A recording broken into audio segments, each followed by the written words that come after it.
Colima, Mexico. A city with a rich past, founded way back in 1523. When you walk its streets today, you can still feel the presence of its colonial history. The cobblestone roads and Spanish-style buildings whisper stories of a time long ago. For many years, Colima thrived on farming. The land enriched by volcanoes yielded plentiful crops. This abundance made Colima a bustling center for trade. Life was peaceful in Colima for generations. Families grew, traditions were passed down, and the community was strong.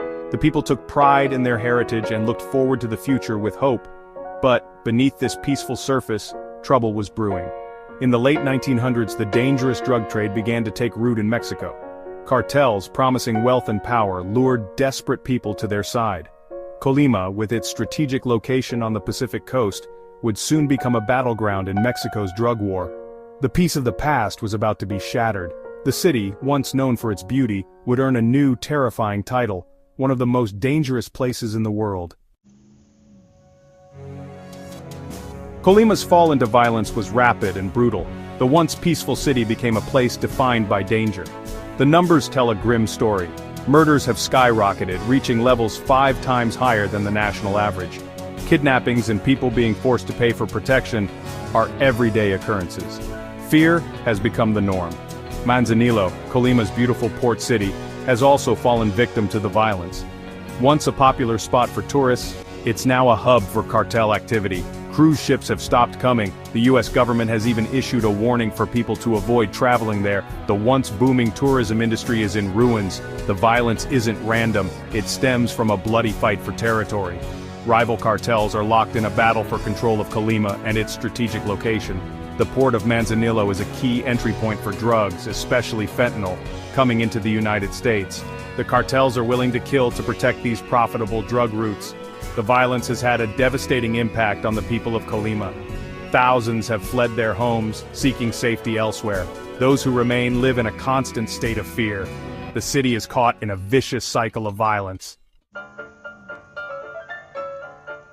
At the center of Colima's downfall is the Independent Cartel of Colima, or Los Independientes as they're known. This ruthless criminal group has carved a path of destruction and bloodshed across the region.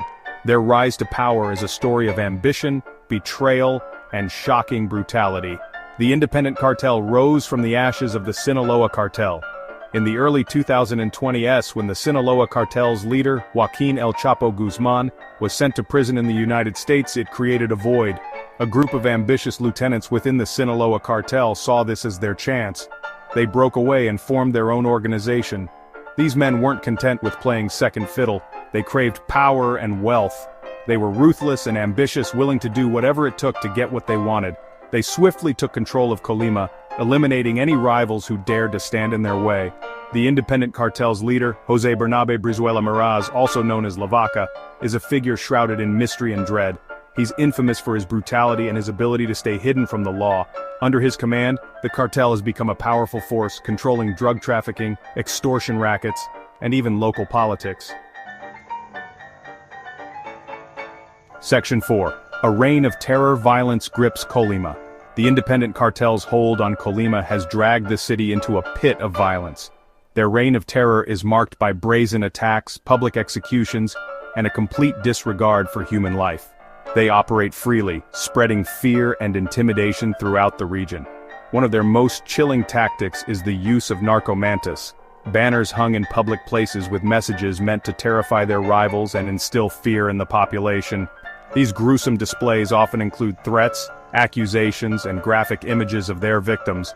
They serve as a stark reminder of the cartel's power and reach. Public shootouts are another grim reality in Colima. Rival cartels clash in broad daylight, turning the city streets into war zones. Innocent bystanders are often caught in the crossfire. The sound of gunfire has become a terrifying soundtrack to daily life. The cartel's brutality knows no bounds. They have been linked to countless kidnappings, often targeting business owners, politicians, and even family members of their rivals. These abductions are used to extort ransoms, silence critics, or send a message of intimidation. Section 5. Fighting back, the struggle for control.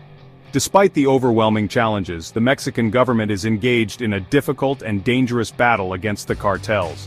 The fight for control of Colima is a complex and multifaceted one involving federal troops, state police, and specialized units. The Mexican military has deployed significant resources to the region, establishing a visible presence in the streets. They conduct raids, set up checkpoints, and engage in direct confrontations with cartel members. Their objective is to disrupt the cartel's operations and restore order to the city. The federal police are also involved in the fight, focusing on intelligence gathering, investigations, and dismantling the cartel's financial networks. They work closely with their international counterparts to track down cartel leaders and seize their assets. However, the cartels are a formidable enemy. They are heavily armed, well-funded, and deeply embedded in the region's social and economic fabric. Corruption within law enforcement and government agencies also poses a significant challenge, hindering efforts to combat the cartels effectively. Section 6. Trapped in the crossfire, life in fear. For the people of Colima, life has become a constant struggle for survival. They are trapped in a nightmare, caught in the crossfire of a seemingly endless drug war. The violence has permeated every aspect of their lives, leaving them feeling vulnerable, hopeless, and deeply traumatized. The fear is palpable in the air. People are afraid to speak out, afraid to report crimes, afraid to even leave their homes. The cartels have instilled a climate of silence and intimidation. Those who dare to challenge their authority risk facing swift and brutal retribution. The violence has had a devastating impact on the local economy. Businesses have closed their doors, tourism has plummeted, investment has dried up. The city's once bright future now seems like a distant memory. The psychological toll is immeasurable. Children grow up surrounded by violence, their innocence shattered by the constant threat of danger. Families live in a state of perpetual anxiety, never knowing when tragedy might strike. Section 7. A Glimmer of Hope. Seeking solutions. The situation in Colima is dire, but not without hope. There are glimmers of light amidst the darkness. Civil society organizations are working tirelessly to support victims of violence, promote peace, and hold authorities accountable. Grassroots movements, led by courageous individuals, are demanding an end to the violence and calling for justice. They organize protests, raise awareness, and provide a voice to the voiceless. Their bravery in the face of danger is a testament to the resilience of the human spirit. There is a growing recognition that the drug war cannot be won through military force alone. A more comprehensive approach is needed, one that addresses the root causes of violence, such as poverty, inequality, and corruption. Investing in education, creating economic opportunities, and strengthening the rule of law are crucial steps towards breaking the cycle of violence. International cooperation is also essential to combat the transnational nature of organized crime. The road to peace will be long and arduous, but it is a journey that